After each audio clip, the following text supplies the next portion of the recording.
Rajen, once again, heartiest congratulations on writing this book. Thank you. Is it wonderful? Would it be fair for me to categorize you as an A-type personality, someone who, is driven by a sense of urgency, ambition, perfection, and someone who, with a very strong achievement orientation? Has writing this book been a very cathartic experience for you? Actually, none of the stuff that you mentioned above applies to me. It perhaps does to my father. There are some people here who have known my father very closely. He remained a perfectionist all his life. And while I did take some part of it, but I didn't go all the way. For the simple reason that I realized that, perfection is something that when you are in the quest for perfection, then it's sometimes you're never fully happy, because there's something or the other you will find lacking or missing. And and then if I had, for example, this book is not perfect, absolutely not. There are lots of issues in the book. I could have taken another year to maybe perfect the book and polish it further, but I made a call to come out of it in this particular year. I had turned 50. I had entered the 30th year of my work life, my professional career. So I thought that, let's do it now. The other part that you mentioned, ambition, I have zero ambition. I had no plans to get to any stage in life. I just wanted to be happy. I wanted to make people around me happy. And I wanted to have fun.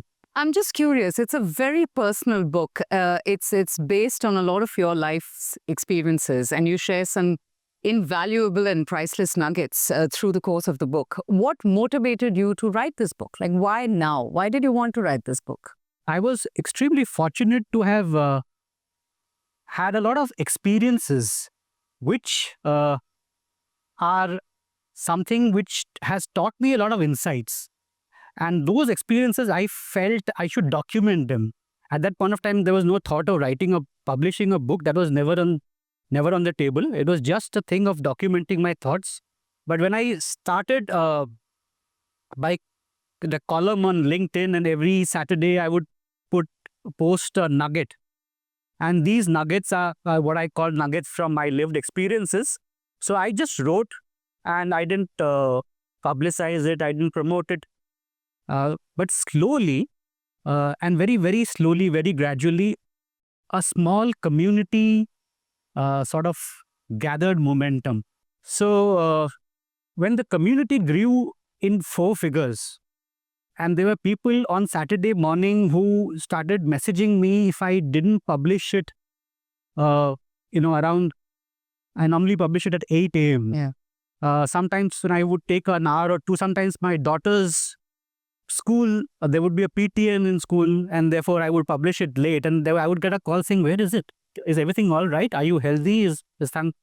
So I realized that, there are some takers for this. And I think that kind of gave me a lot of confidence to, maybe write a book. Write a book, yeah. As a mother of 3 children, I wanted to ask you, you say that childhood is an invaluable gift. So Rajen, how do we protect that with this bombardment of information and them getting exposed to so much? I mean, even we as parents are constantly on our phones. So in your experience and with what you have seen and with your daughter, how can we protect and retain their innocence and childhood? Children have a mind of their own, and they tend to do stuff which they want to. Like, for example, in my case, Sarah is our only child, and while I had a lot of plans, for her, organized living, healthy eating, a love for writing, and some sports. I wanted her to play basketball, which she joined for 6 months, just to keep me, happy. But Sarah being Sarah, she ultimately decided what she wanted to do, and then that would kind of really, irk me. But then I realized They will do what they want to do, and that's, I think we should just let it be. The moment you can make peace with this, life will be much more simpler.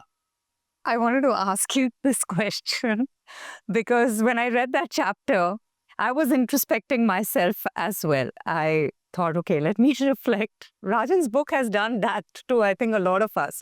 So, Rajan, are journalists good listeners?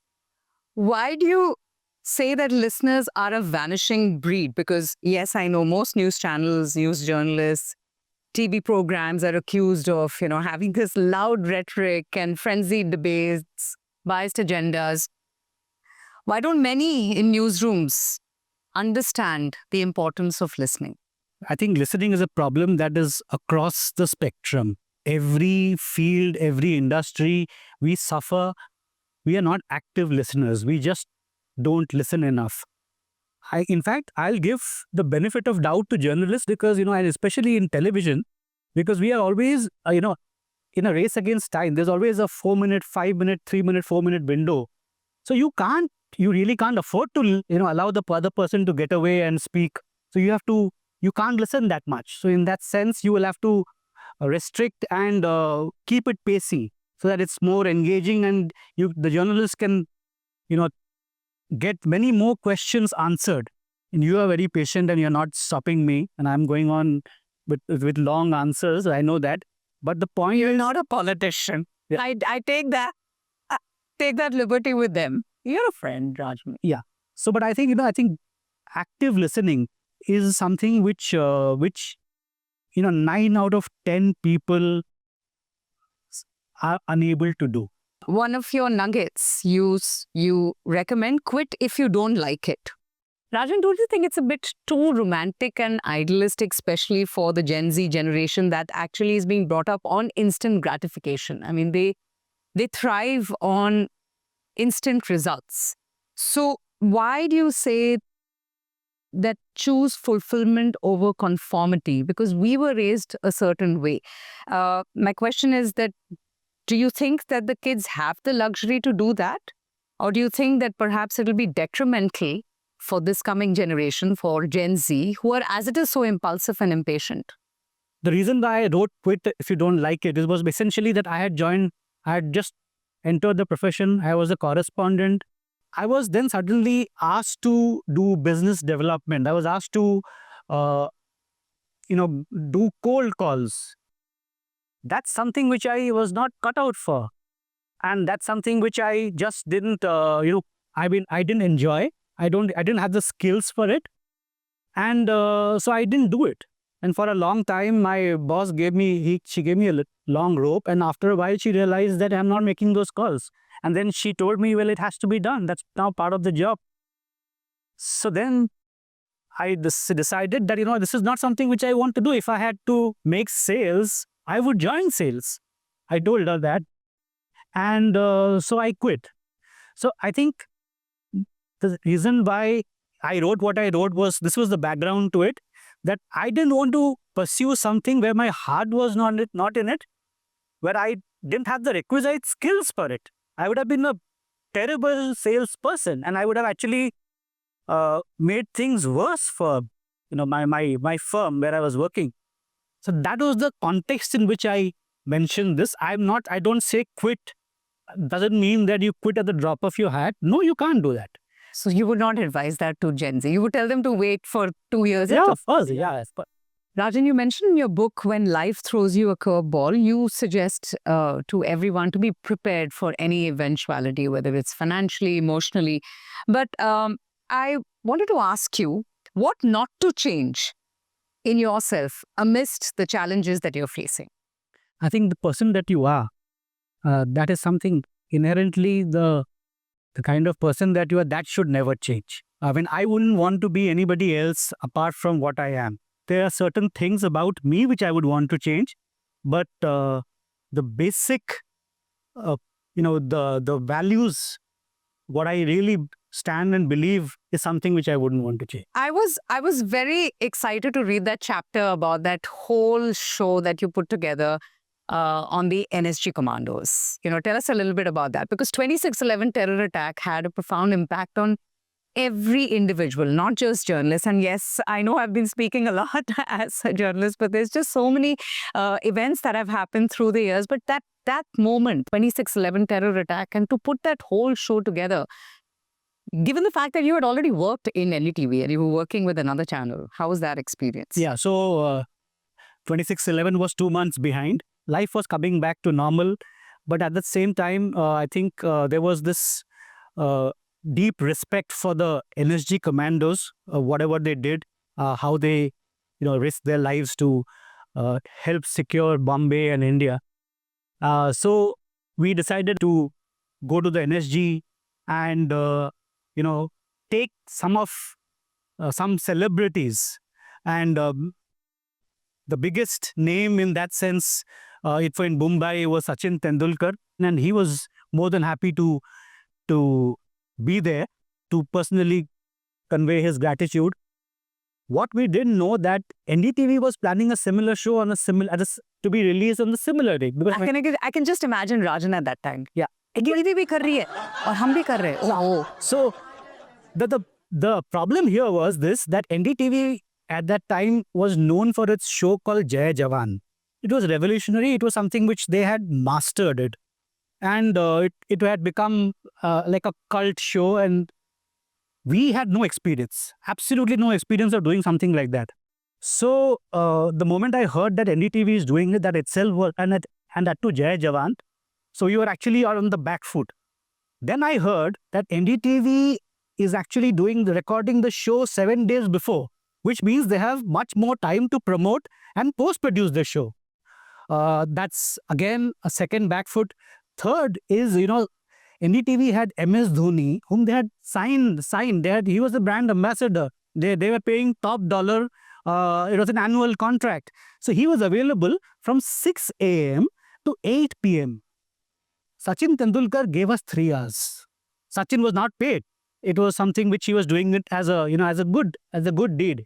Ultimately, the viewers don't know everything. What they know is that they have the choice of Jai Jawan and something which an upstart is trying to put up. But you have to match up. You have to offer the audience a better option. You have to get them to watch you. So how do you do that? I think that is where you have to work harder. That is where we did 3 recce's. I personally went on all 3. So we did a homework. We put a lot of thought into it. And the best thing that happened after that is that Poonam Saxena, a media critic who used to write every week, she would not necessarily write only about news, but anything in that. So including anchors and journalists. And we used to be terrified when that call would. So the week after 26 January, she actually wrote saying that, while NDTV did Jai Jawan, but the show on CNN IBN, Heroes of India, was refreshing and beautifully put. I think that is something which gave a lot of satisfaction, that even when the odds are against you, you can still, put up your best foot forward and make things happen. Wonderful, wonderful. In the book, Rajan, you challenge conventional wisdom in how interviews are conducted. Now, why do you do that? Why did you say that? Did you not worry that, this kind of puts forth an argument that's very against the narrative that we all have grown up believing in or tutoring ourselves to? Yeah, so there are things about body language, how you should sit up, don't cross your legs, all of that, which is ridiculous.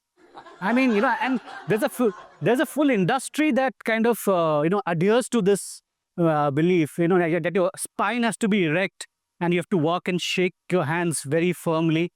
And, you have to speak a certain way. If somebody asks you for your weaknesses, I actually say something which should be a strength, which is shrouded as a weakness. Why? Why would you do that? But that's something which, we are conditioned to. I can understand that if you're applying for a cabin crew position in an airline, how you look, how you smile, and how you sort of that kind of, or you in any kind of a client servicing role, these things do play. Even I think in defense, your body language and all does matter. But for the rest of the jobs, be yourself. And that's what I always say. I mean, this is both for people who are facing interviews and even the interviewers. Concentrate on what is important, not how. I mean, why should your handshake, how firmly you shake your hand? You're not auditioning for Rambo. Absolutely. Yeah. And speaking of stories, having same stories, something that you would relate to. There was one that your chapter engaged with rage. Personally, I resonated with that story. I also grew up with a Fauji father. And speaking of the forces, and therefore etiquettes and manners were really grilled into us.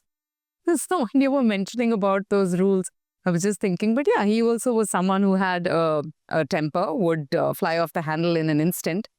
Did it affect me? Absolutely, like it did to you when I was reading that chapter. But my question is it actually possible to change that part and to get rid of the rowdy gene for yourself and your loved ones? I'm trying, but I haven't been as successful as I would want to.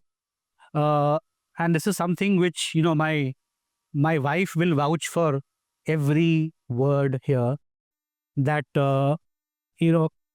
I think since it comes instinctively, like a natural reaction, and I've seen it, I mentioned it as a rowdy gene. My father, he was an extremely affectionate person, very warm, but when he got angry, he got angry. And that, he would cool off very quickly, very, very quickly. But, when he was angry, it was a different world altogether. So I think somewhere by watching that, I picked it up. And now by watching me, my daughter has picked up, at least at work and outside, I have been able to completely keep this in check. But at home, it's uninhibited. It comes out spontaneously. And some of that, Sarah has picked that up. And for that, I am at fault. I think a big learning from here is acceptance. I think that's wonderful. And I truly liked how you dedicated an entire chapter on Gargi, on your wife. Why did you feel the need to do so? And how do you think juggling work, home, personal life has changed over the years? Do you think women's contributions and sacrifices are recognized enough in our industry? Okay. So, you can't be married for 19 and a half years. I've been married for 18 and a half years. And not have a chapter on your wife. I wish my husband was here, but he's not written the book. And somebody who is very generous in complimenting others. But, when it comes to your own, your wife, your child, your sister, it just feels a little awkward. How do you do that? And I think perhaps I took that too far, in the sense that I would not sometimes forget compliment, maybe acknowledge. This is something which I should have done a number of times. I realized that this is a problem. I wanted to correct it before it's too late. Before we end, Rajan, quick rapid fire now, and you've got to just say whatever comes to your mind instantly, okay? Most personal story in the book, quickly. I think the one where I mentioned about Gargi taking a back seat, leaving her work for Sarah, that was the most personal. I second that. Gargi, hats off to you. How many times did you cry while writing this book? No, never. Okay. Simplicity or perfection? Simplicity. Honesty or criticism? Honesty. राजन को गुस्सा कब आता है? बहुत बार आता है. What would you tell your friend's father who gifted you that congratulatory electronic gadget when you had failed? Thank you. One life's lesson from a rich, rewarding, action-packed career that you've had. And you still have. You're still having it. No. Meeting a lot of lovely people, some of who are in this hall. Wonderful. Rajan, it's been an absolute pleasure. Thank you so much for having me to do this. And thank you to our lovely audience as well.